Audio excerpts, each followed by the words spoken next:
ចឹងទៅសូមឲ្យបងប្អូនខ្មែរមេត្តាជួយ like និងជួយ share ដើម្បីស្ដាប់នៅរឿងដង្ហើមចុងក្រោយនៃជីវិតមនុស្សយើងណាបាទសូមមេត្តាជួយ like ជួយ share បាទអរគុណច្រើនពីខ្ញុំបាទនៃនិពន្ធនៃសមុទ្រសូមជម្រាបសួរទៅដល់បងប្អូនខ្មែរបាទសូមមេត្តាជួយ like និងជួយ share បាទឈុតឆាកថ្មីនិយាយឲ្យស្ដាប់ហើយគិតត្រេះរិះពិចារណាទាំងអស់គ្នាក្នុងនាមយើងជាមនុស្សហើយបាទអញ្ចឹងសូមអរគុណច្រើនដែលបាន like និងបាន share ហើយមានមតិខ្លះណាចង់សួរអីហ្នឹងក៏សូមមេត្តា comment មកបាទអរគុណច្រើនពីខ្ញុំបាទនៃនិពន្ធនៃសមុទ្របាទបាទនមោតស្សៈភគវតោអរហតោសម្មាសម្ពុទ្ធស្សៈនមោតស្សៈភគវតោអរហតោសម្មាសម្ពុទ្ធស្សៈនមោតស្សៈភគវតោអរហតោសម្មាសម្ពុទ្ធស្សៈបាទនេះគឺជាជីវិតមនុស្សយើងដឹងហើយថាដង្ហើមចុងក្រោយនៃមនុស្សនឹងយើងយ៉ាងម៉េចសូមបងប្អូនមេត្តាបងប្អូនខ្មែរទាំងអស់គ្រប់រូបមេត្តាស្ដាប់ដូចតទៅបាទយើងដឹងថាមនុស្សយើងជីវិតមនុស្សយើងគឺកើតមកកើតចាស់ឈឺស្លាប់វាអត់មានណាគេចផុតទេបាទអញ្ចឹងជីវិតមនុស្សវាមានអាយុខ្លីនោះគឺអាយុចាប់ផ្ដើមពីអាយុកើតមកងាទៅដល់30ហ្នឹងគឺអាយុខ្លីហើយបាទអាយុកដាលហ្នឹងវ័យកដាលហ្នឹងគឺអាយុ30ទៅ60បាទហ្នឹងវ័យអាយុកដាលហើយអ្វីដែលអាយុវែងហ្នឹងគឺអាយុត្រឹម60ឡើងទៅដល់100អីចឹងទៅហ្នឹងអាយុវែងហ่ะបាទអញ្ចឹងសូមឲ្យបងប្អូនខ្មែរណាដែលនៅក្រោមដីពេលដែលណាកណាយើងឡើងទៅដល់លើយន្តហោះឡើងត្រឹមឡើងយន្តហោះទៅដល់ត្រឹមទៅលើពពកចុះយើងមើលមកក្រោមគឺជីវិតមនុស្សយើងមើលពិចារណាទៅពីលើមេឃមកក្រោមដីយើងមើលជីវិតមនុស្សយើងដូចជាលំអងនៃធូលីចឹងមនុស្សយើងដូចជាលំអងធូលីមិនថាសត្វមិនថាមនុស្សគឺរស់ដោយដូចលំអងផែនដីរស់តែសម្រាប់ស៊ីជុះតែប៉ុណ្្នឹងហើយកំដរផែនដីជីវិតគឺតែប៉ុណ្្នឹងហើយជីវិតមនុស្សយើងគេឲ្យសាងអំពើល្អឲ្យបានច្រើនបាទកើតចាស់ឈឺស្លាប់នឹងគេថា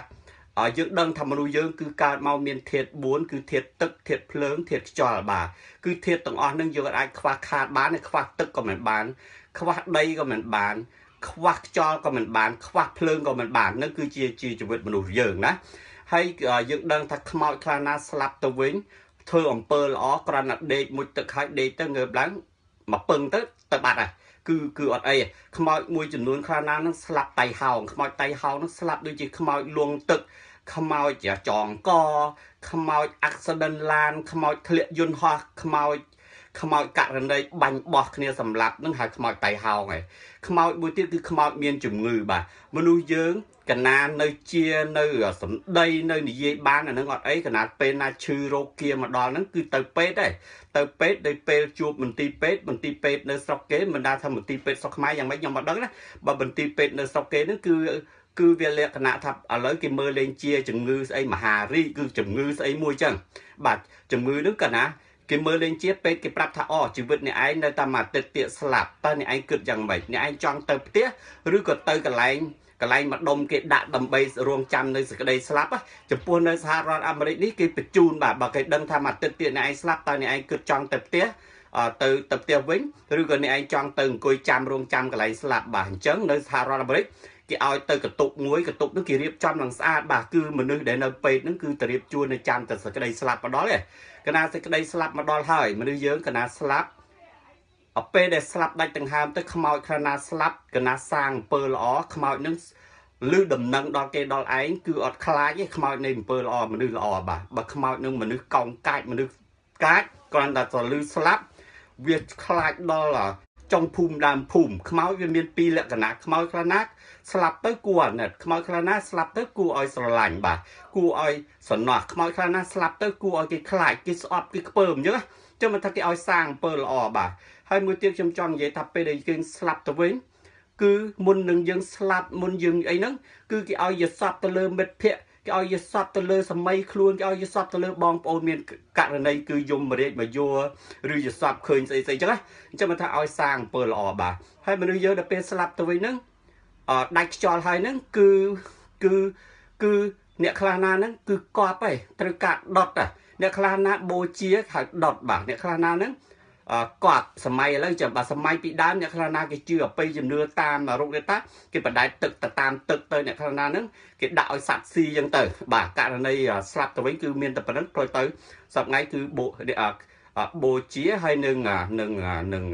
កត់បាទខ្មោចជាពិសេសគឺខ្មោចចិនបាទកត់ខ្មោចខ្មែរភាគច្រើនគឺគេដុតបូជាបាទហើយរវាងបូជាស្លាប់ទៅហើយដុតអីហើយពេលហ្នឹងយើងអត់ទេដូចក្នុងសុបិនអញ្ចឹងគឺយើងស្លាប់ទៅហ្នឹង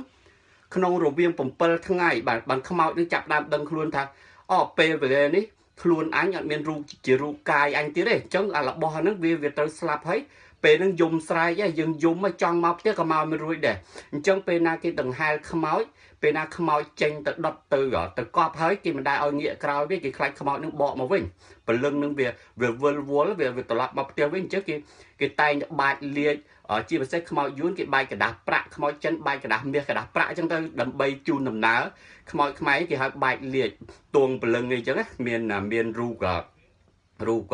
យើងដល់ភាកច្រើនទាំងហែខ្មោចយើងឃើញមិនដឹងស្រាប់ហ្នឹងណាហើយយើងដល់ពេលទៅដល់ដុត7ថ្ងៃហ្នឹងយើងចាប់ដើមដឹងខ្លួនយើងបាត់បង់ជីវិតហើយព្រលឹងយើងនឹងចាប់ដើមយំហើយទាមកផ្ទះមកមិនរួចហើយដល់ពេលដែលយើងស្លាប់ហ្នឹងរបស់របរកូនចៅអីទាំងប្រមាណយកទៅមិនរួចទេអញ្ចឹងសូមឲ្យបងប្អូនថាគិតថាតើលោកហ៊ុនសែននៅកំដរអ្នកទាំងអស់គ្នាទេយើងមើលទៅលោកហ៊ុនសែនខ្លាំងគាត់អត់ដឹងថាខ្លួនគាត់ថ្ងៃណាមួយគាត់ស្លាប់លុយកាក់គាត់ក៏យកមិនរួចកូនចៅក៏យកមិនរួចហើយបាក់ពួកគាត់ហ្នឹងក៏យកទៅមិនរួចដែរអញ្ចឹងជីវិតគិតមើលហើយជីវិតមនុស្សយើងដល់ពេលស្លាប់ទៅហើយរវាងបន្ទាប់នឹងហើយគឺយើងអាចជួបនៅយមរាជគេថ្លឹងថ្លែងនៅស្លាប់មន់បាទស្លាប់មន់ហ្នឹងគេមានចិញ្ចីងហ្នឹងគេចង់និយាយថាពេលអ្នកឯងកើតជាមនុស្សហ្នឹងអ្នកឯងបានសាងអំពើខ្លះបើសាងអំពើល្អស្លាប់មន់ហ្នឹងវាបាស់ទៅហើយបើសាងនៅអំពើអាក្រក់ស្លាប់មន់ហ្នឹងវាបាស់ឡើងវាបាស់ដល់អំពើអាក្រក់យើងមានបើស្លាប់មន់បាស់អំពើបន់ច្រើនអ្នកឯងអាចទៅឋានសួគ៌អញ្ចឹងបើអ្នកឯងស្លាប់មន់ហ្នឹងវាយើងវានេះជឿអានោះវាទៅឋាននរកឲ្យវាចឹងនឹងគឺជាយើងជឿព្រះពុទ្ធក៏លោកបានសម្ដែងដែរព្រះពុទ្ធលោកបានសម្ដែងសាងអំពើអ្វីទទួលផលកម្មនឹង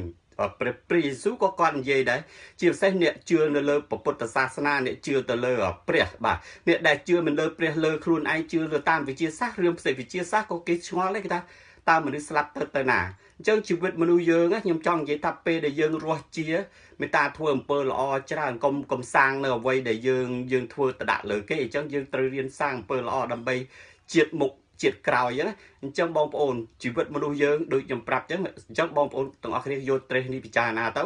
ហើយក៏ខ្ញុំសូមឲ្យបងប្អូនមេត្តាជួយ like ជួយ share ជីវិតមនុស្សយើងប្រៀបបាក់បើយើងមានជីវិតហើយចង់ធ្វើអ្វីធ្វើឲ្យទៅបើយើងនៅក្មេងចង់ដើរលេងដើរហើយកណាចាស់ទៅឈឺជង្គង់ឈឺឆ្អែតពិបាកដើរពេលចាស់ជរាយើងដើរបានកណាមានលុយធ្វើការហើយបើអ្នកមានគោលបំណងចង់ធ្វើអ្វីធ្វើទៅបើថាស្រឡាញ់អ្នកណាម្នាក់ឆ្លើយប្រាប់ស្រឡាញ់ណាកុំលាក់លៀមបើកណាលាក់វាយ៉ាប់បាទហើយបងប្អូនគិតទាំងមិនដែរខ្ញុំនិយាយនេះបាទហើយជីវិតមនុស្សយើងដូចខ្ញុំចង់និយាយថាជីវិតយើង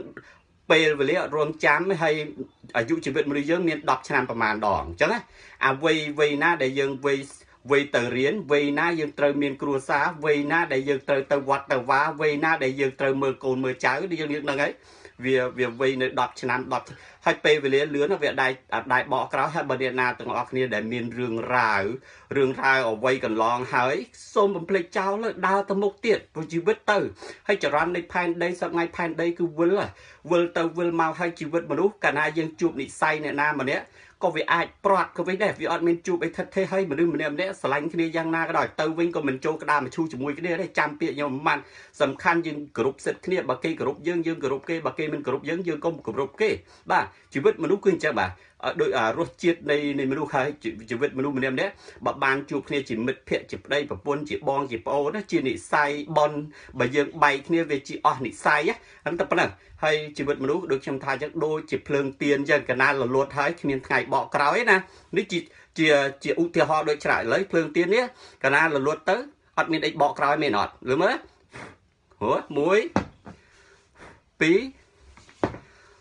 2 3 4បាទជីវិតគឺចឹងបាទរលត់ហើយគឺគ្មានថ្ងៃបកក្រោយទេអានេះដូចព្រលឹងផ្សេងទៀតចឹងសូមឲ្យបងប្អូនខ្មែរមេត្តាជួយ like និងជួយ share ហើយយល់នឹងត្រេះវិចារណាទាំងអស់គ្នាសូមឲ្យបងប្អូនខ្មែរមេត្តាសាងអំពើល្អឲ្យបានច្រើនកុំបំពេញទៅលើគេកុំលួចទ្រព្យសម្បត្តិគេវាជាការមួយដែលវាមិនល្អហើយសូមឲ្យបងប្អូនខ្មែរមេត្តាជួយ like និងជួយ share ដង្ហើមចុងក្រោយនៃ